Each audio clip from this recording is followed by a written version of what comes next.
OK, maintenant pour la première grande réaction de la photosynthèse au complète, ce sont ce qu'on appelle les réactions photochimiques, OK? Ou les réactions lumineuses. Donc, en fait, un bon résumé là, de tout ça, c'est de comprendre que c'est des pigments qu'on retrouve dans la membrane des thylakoïdes à l'intérieur des chloroplastes. OK? Les pigments les plus abondants, c'est la chlorophylle, vont absorber de l'énergie lumineuse, ce qui va faire en sorte qu'ils vont devenir très excités et les électrons dans les atomes de ces pigments-là vont se mettre à sauter d'atome en atome et vont quitter ces paquets de pigments-là qu'on appelle des photosystèmes. Et là, les électrons ont différentes voies qu'ils peuvent prendre dépendant de la quantité d'énergie qu'ils ont reçue. Le but de tout ça, des réactions photochimiques, ça va être de fabriquer de l'ATP et fabriquer des molécules de NADPH. Les NADPH vont être fabriqués quand du NAD+, va être réduit en acceptant des électrons. Et c'est dans cette étape-là aussi qu'on va briser la lyse de l'eau pour libérer, ce qui va libérer de l'oxygène. Mais la lyse de l'eau, elle est effectuée pour justement remplacer des électrons qui sont perdus dans nos photosystèmes. Fait que le but ultime, c'est de faire ça ici, l'ATP, NADPH, et par le biais de toutes les réactions, on produit donc aussi de l'oxygène. Fait qu'en fait, oui, on met l'énergie lumineuse en liaison chimique dans ces molécules-là. OK? Alors, les réactions photochimiques ont lieu grâce à des paquets, des systèmes de pigments tout pognés ensemble, qu'on appelle des photosystèmes. Il y en a deux, c'est des lieux, les photosystèmes, c'est où on a beaucoup de pigments mis ensemble, surtout chlorophylle, hein, qui vont absorber des paquets de lumière, qu'on appelle des photons. Donc, de cette manière-là, quand ils absorbent, comme tu peux voir, la lumière vient frapper les pigments, bon ben ça l'excite leurs atomes, puis ils vont libérer des électrons. Puis les électrons vont s'en aller, puis vont peut-être passer d'une molécule à l'autre jusqu'à temps qu'ils arrivent dans un centre réactionnel. Puis là, à ce moment-là, ces molécules de chlorophylle qui sont là viennent excitées par l'énergie des électrons qui les frappent.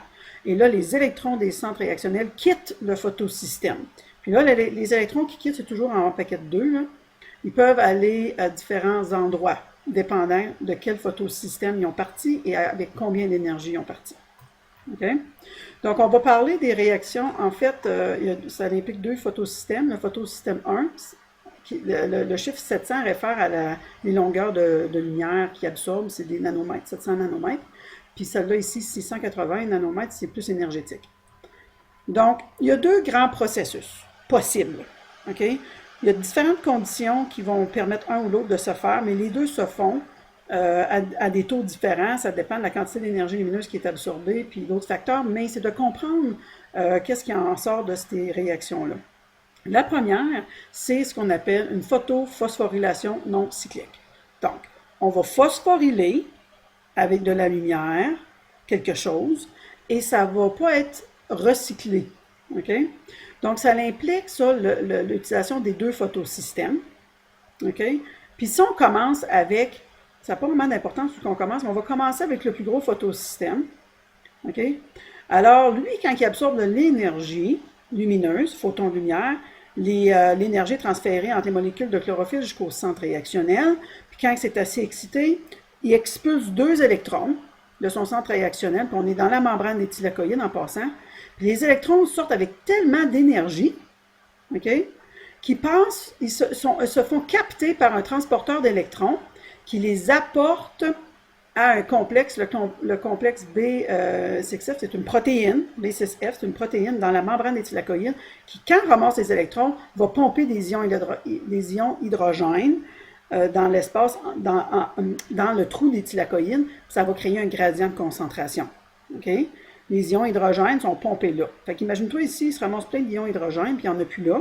Fait qu'une différence de concentration. Puis dans cette membrane-là, un peu partout, il y a des ATPases. Puis si vous vous souvenez, les ATPases vont donc prendre les ions hydrogène, les retourner avec leur gradient de concentration, ce qui va permettre de faire de l'ATP. Fait que le mouvement de l'électron ici, là, forme de l'ATP. Alors, les quantités ne sont pas importantes. L'électron est ensuite transporté par un autre transporteur et s'en va prendre la place d'un électron qui a quitté le photosystème 1, OK, puis s'insère là.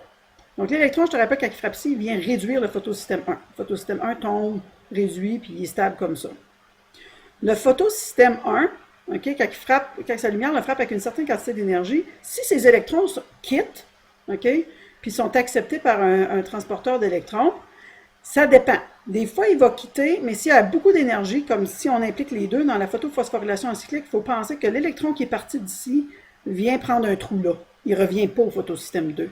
Donc, ça laisse le photosystème 2 dans un état oxydé s'il a perdu des électrons et il ne pourra pas se faire énergiser par un photon s'il reste comme ça. Alors, il faut remplacer les deux électrons qu'il a perdus. OK? Alors, les deux électrons quittent, passent par ici, ça fait de l'ATP, ça vient remplir un trou ici, ça reste là. Ça se fait exciter par ces deux électrons, parce que les deux électrons, en fait, qui ont quitté ici, ont été mis en réserve en réduisant le NAD+, ils sont pris là-dedans ici, là, dans du NADPH. Fait que c'est pour ça qu'ils ne peuvent pas revenir ici. Là. Ils sont pris dans le NADPH, puis ça s'en va au cycle de Calvin. Fait qu'il manque deux électrons dans le système. On va les remplacer avec de l'eau. Alors, on ne peut pas remplacer avec de l'eau, mais il y a une enzyme dans le stroma qui va briser les molécules d'eau, ce qui libère des ions hydrogène pour permettre de faire le gradient, et de l'oxygène, très important pour la respiration cellulaire. Puis les électrons libérés de tout ça peuvent venir remplacer les électrons qui avaient quitté là, et le photosystème 2 peut donc être réexcité encore. Donc, qu'est-ce qu'on produit avec la photophosphorylation acyclique? Quand les électrons quittent, passent par la chaîne de transporteur d'électrons, ça fait de l'ATP, puis aussi quand ils quittent le photosystème 1, puis sont capturés ou mis en réserve dans les molécules de NADP en les réduisant, ça forme les molécules de NADPH. L'autre type de phosphorylation, okay, c'est la photophosphorylation cyclique. Alors ça se produit parce qu'on a besoin de plus d'ATP, qu'on en produirait juste avec l'autre souvent. Puis il y a même des plantes qui vivent juste là-dessus. Mais ce processus-là implique juste le photosystème cessant, le photosystème 1. Alors des fois, quand l'énergie lumineuse vient le frapper, l'électron qui quitte ne va pas aller réduire le NAD+, parce qu'il n'y a pas assez d'énergie, mais à la place, il va se faire ramasser par un transporteur d'électrons et apporter au complexe B6F. Et aussitôt que le complexe B6F ramasse des électrons, ça lui permet d'expulser des ions hydrogène, ce qui va permettre de faire de l'ATP par l'ATPase. Okay, c'est de la chimiosmose, là. Et l'électron, quand il passe là, revient prendre sa place. Donc, tu peux voir, passe par là, ça fait de l'ATP et revient. C'est pour ça qu'on dit que c'est cyclique. Donc, quand on met tous les deux processus ensemble, les réactions photochimiques vont permettre de faire, comme j'ai mis dans le résumé, vont permettre d'absorber l'énergie lumineuse et de fabriquer, par de la chimiosmose de l'ATP et aussi par la réduction du NADP+, du NADPH, et ces molécules-là vont être utilisées pour alimenter le cycle de Calvin. Il ne faut pas oublier non plus que pour remplacer les électrons perdus dans le photosystème 2 lors de cette excitation-là, on les remplace en brisant une molécule d'eau, ce qui libère l'oxygène et on remplace les électrons perdus par ça. Donc, ce diagramme ici vous montre ça et je vous suggère bien sûr d'aller voir les vidéos qui sont mises sur le EAV à cet effet.